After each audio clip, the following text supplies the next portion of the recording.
Hindi pwedeng hanggang dito lang ako. Ikaw ba? Ano bang pangarap mong maging? Ano pa ba yung mga lugar na gusto mong marating?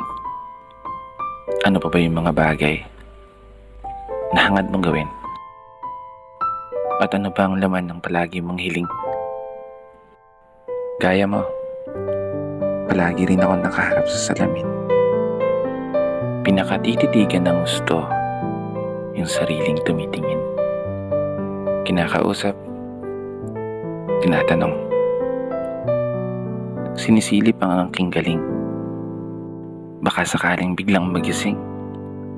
Yung ako na gusto kong maging. Yung ako na may malayo ng narating. Yung ako na malaya ng bilhin ang kahit anong gusto. Sariling bahay, sariling sasakyan, sariling negosyo. Isang ako sa katauhan ng isang tagumpay na tao. Isang ako na tumama sa loto. Hindi naman tumataya. Pero seryoso, ang sarap siguro ng buhay natin, no? Pag naabot mo na yung mga pangarap mo.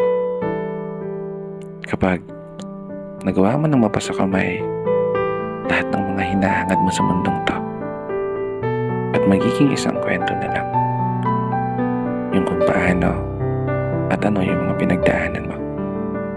Isang kwento na maibabahagi mo sa ibang mga tao. Kaya naman, habang nandito tayo sa proseso, wag na wag mong susukuan yung mga pangarap mo. Kapag dumating ka man sa punto na palagi kang talo, humarap ka lang sa salamin at tignan ang sarili mo at subukan mong tanungin,